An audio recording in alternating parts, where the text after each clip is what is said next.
अस्सलामुअलैकुम, कैसे हैं आप सब। उम्मीद है कि सब बिल्कुल ठीक ठाक होंगे और मज़े में होंगे। तो सबसे पहले तो सबको रमज़ान मुबारक हो। और पाकिस्तान में बहुत जल्दी में रोज़ा रखा गया। बिलीव करें, बहुत सारे लोगों की तो कोई तैयारी ही नहीं थी रोज़े की। अच्छा, हमारी भी कोई ऐसा तैयारी नहीं थी। हमारा क्योंकि प्लान था कि जिस दिन रोज़ा होगा रात में हमने खाना बहुत हल्का खाना है ताकि सहरी जो है वो आराम से कर सकें। और आप बिलीव करें, मैंने खाना बनाया और वो इतना मज़ेदार बना, इतना मज़ेदार बना। और हमने फिर रोटी कड़क की, उस पर घी लगाया और घी लगा के हमने कड़क कड़क रोटी करके खाना खाया। तो आप जब साथ बैठकर खाते हैं ना सब, तो बहुत जो है वो रग़बत से खाना खाया जाता है। वो जो जब अर्जेंसी में रात को 10 साढ़े 10 बजे रोज़े का ऐलान हुआ ना, तो आप यकीन करें मेरी दौड़ें लग गई। मैंने जल्दी जल्दी से दही जमाई, जल्दी जल्दी से मैंने फिरी बनाई। तो आज आप लोगों के साथ शेयर करूंगी इफ्तार की सारी प्रिपरेशंस और आज की हमारी पहली इफ्तारी। तो वीडियो को स्टार्ट करते हैं। और इस वक्त क्या हो रहा है, यहाँ ये पेंटिंग हो रही है। मैंने कहा चलो सही है, बच्चे हैं लगे रहें, कुछ ना कुछ करते रहें। तो ये अब इस वक्त अपने पेंट्स में मसरूफ़ हैं और मुझे ऑलमोस्ट अब मैं अपनी तैयारी स्टार्ट कर रही हूँ थोड़ी थोड़ी करके।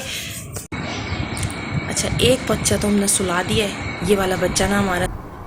चलें जी, अब हम किचन में आ गए हैं अपने और इफ्तार की तैयारी कर रहे हैं। सबसे पहले ये मैंने मैंगो का पल्प है, जो मैंने आपसे लास्ट व्लॉग में डिस्कस किया था कि मेरा आम का पल्प भी फ्रीज़ हुआ रखा है। तो ये मेरा आम का पल्प है, इसको मैंने बाहर निकाली है। ये काफ़ी हार्ड हुआ हुआ है तो इसको थोड़ा सा सॉफ्ट हो जाएगा, तो जितना मुझे डिज़ायर्ड है वो मैं निकाल लूँगी, बाकी एज इट इज़ फ्रीज़ कर दूँगी। साथ साथ ही मैंने दही भी जमा दी थी और दही बूंदियाँ बनानी थी। इसके लिए दही पहले से मैंने जमा के रख दी थी और ये मैंने ख़ुद घर में जमाई है। और अभी मैं आपको दिखाती हूँ कि कितनी क्रीमी और कितनी थिक जमी है ये दही। तो कोशिश किया करें कि ऐसी छोटी छोटी चीज़ें आप लोग घर में ही कर लिया करें, क्योंकि महंगाई बहुत बढ़ गई है। तो जहाँ तक आप सेविंग कर सकते हैं वहाँ तक आप सेविंग कर लें। और यहाँ आप देख सकते हैं कि ये देखें कितनी क्रीमी और थिक दही जो है ये जमी है, माशाल्लाह अल्हम्दुलिल्लाह। अच्छा, साथ में ये बड़ा प्यारा सा कंटेनर है। तो ये जो है ना, ये अक्सर केवीज़ वगैरह से चटनियों के बाउल्स आते हैं, तो ये मैं फेंकती नहीं हूँ, उसको मैं रख लेती हूँ संभाल के और फिर मैं इनको ऐसी चीज़ों में ही काम में लेती हूँ। चलें जी, यहाँ ये मैंने कहा आपको दिखा दूँ, ये रोल और समोसे दोनों की जो है वो पट्टियाँ आ चुकी हैं। अब मैं जल्दी जल्दी इनसे समोसे और रोल बनाऊँगी। ये समोसों की और जो चौड़ी वाली हैं ये रोल की पट्टी। अच्छा, साथ साथ यहाँ पर सब्जियाँ भी मंगवा ली मैंने, पालक भी मंगवा ली मैंने, क्योंकि आपको मैंने बताया इतना इमरजेंसी में इन लोगों ने रोज़ा रखा कि हमारा जो प्लान था ना उसको तहस नहस कर दिया इन्होंने। अच्छा, आप बिलीव करें, अगर मैं अकेली ये सारा काम करूँ ना तो मैं कभी भी ना कर सकूँ सीरियसली, क्योंकि 3 छोटे बच्चों के साथ बहुत मुश्किल होता है इतनी सारी चीज़ें करना। तो जो मेरे मियाँ है ना, मेरी सास को इस चीज़ का क्रेडिट जाता है, अल्लाह ताला उनको करवट करवट जन्नत नसीब करे। उन्होंने मेरी मियाँ को ऐसा ट्रेन किया है कि ये पालक इस वक्त मेरे हस्बैंड ने पूरी साफ़ भी करके दी और साफ़ के अलावा मुझे चॉप भी करके दी। तो इस वक्त पालक के पत्ते आप लोग इस तरह से स्टोर कर सकते हैं कि इसकी डंडियां काट के इसको किसी भी ब्राउन पेपर के अंदर आप लोग ट्रांसफ़र कर सकते हैं और उसके बाद आप इसको फ्रिज में रख दें। 1 हफ्ते तक तो आपकी पालक आराम से चल जाएगी। तो यही करती हूँ मैं। ये देखें, अभी इसको हस्बैंड ब्राउन पेपर में शिफ्ट कर रहे हैं और उसके बाद इसको मैं फ्रिज में रख दूँगी। तो ये मेरी 1 हफ्ते तक आराम से पालक चलेगी, बिल्कुल ख़राब नहीं होगी। चलें जी, साथ साथ यहाँ पर मैंने सब्जियाँ भी काट कर रखी हैं, क्योंकि उसके बाद मुझे इनको पकाना है और जब ये ठंडा हो जाएगा तो उसके बाद मुझे इनको समोसों के अंदर फिल करना है जल्दी जल्दी।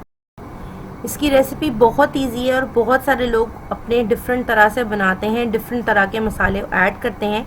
अब मैंने थोड़ा सा स्पाइसी रखा था इसको, तो बस अब ये मैं इनको सब्जियों को स्टर फ्राई कर रही हूँ। उसके बाद फिर मैं इनमें सारे मसाले ऐड करूँगी और उसके बाद जब ये अच्छी तरह से बन जाएंगी फिर इसको ठंडा करेंगे।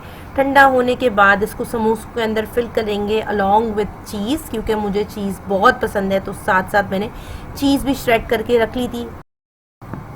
अच्छा जी, साथ साथ यहाँ पर मैं बेसन भी घोल के रख रही हूँ, क्योंकि जितना जल्दी आप जितना पहले से आप बेसन को घोल के रख लेंगे उतने अच्छे आपके पकोड़े बनते हैं। ये आप जितना टाइम बेसन को देते हैं उतने ही अच्छे पकोड़े बनते हैं। तो बस यहाँ पे मैंने बेसिक जो मसाले हम पकोड़ों में डालते हैं, बेसन में डालते हैं, वो ऐड किए हैं और मसाले ऐड करने के बाद उसको एक अच्छी तरह से सूखे बेसन में मिक्स करना है। उसके बाद पानी ऐड करके फिर आप उसको अच्छी तरह से मिक्स करेंगे तो आपके बेसन में कभी गुठलियाँ नहीं बनेंगी और बहुत स्मूथ पेस्ट बनेगा बेसन का। अच्छा, यहाँ मैंने मिल्क शेक बनाकर रेडी कर लिया था और उसको मैंने फ्रिज में रख दिया था ताकि इफ्तार के टाइम पे ज़रा ठंडा ठंडा सा पीने को मिले। और ये आपके सामने है, देखें इसका कलर भी चेंज नहीं हुआ और टेस्ट इतना ज़बरदस्त था कि मैं आपको बता नहीं सकती। चलें जी, अब ये मेरा पेस्ट बिल्कुल ठंडा हो गया था, तो अब मैं यहाँ समोसे बना रही हूँ। और यहाँ पे मैंने कहा चलें आप लोगों के लिए थोड़ी सी वीडियो रिकॉर्ड कर लूँ, क्योंकि बहुत सारे लोग हैं जिनको स्टिल समोसा फोल्ड करने में बहुत मसला होता है। तो यहाँ आप लोग देख लीजिए, जिस तरह से मैं समोसे फोल्ड कर रही हूँ बिल्कुल एग्जैक्ट इसी तरह से आपने अपने समोसे रैप करने, उनको फोल्ड करना है, तो आपके समोसों की शेप भी बहुत अच्छी बनेगी। कुछ लोगों के होते हैं, उनके बेचारे इतने आड़े टेढ़े समोसे बनते हैं, वो बड़ी परेशान होती हैं कि किस तरह से उसको शेप दे। तो बस जिस तरह से मैं शेप दे रही हूँ, आपने सेम इसी तरह से उसको शेप देनी है और आपकी शेप बहुत अच्छी आएगी समोसों की। ये एक सामने आपके नज़र भी आ रहा होगा आपको, देखिए कितना प्यारा सा ट्रायंगल बन के निकला है।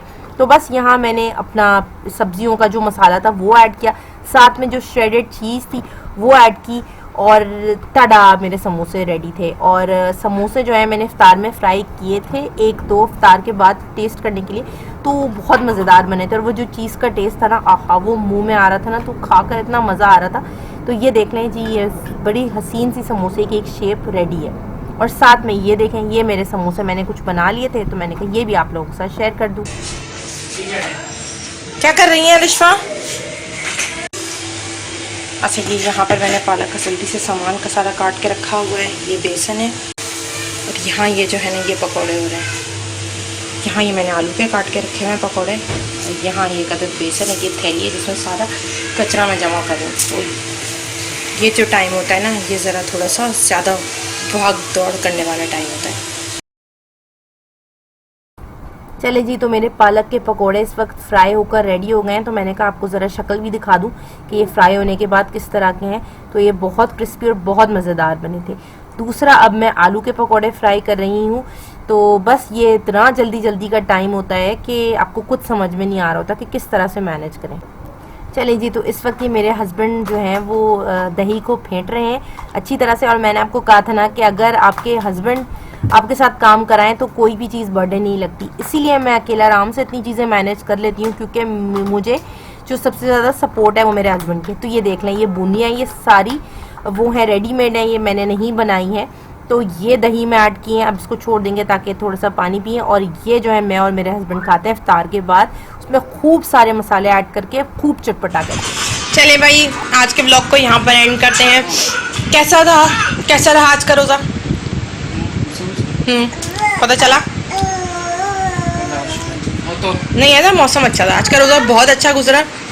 बस सडन रोज़ा हो गया आज का। तो ओके, मैं आ रही हूँ।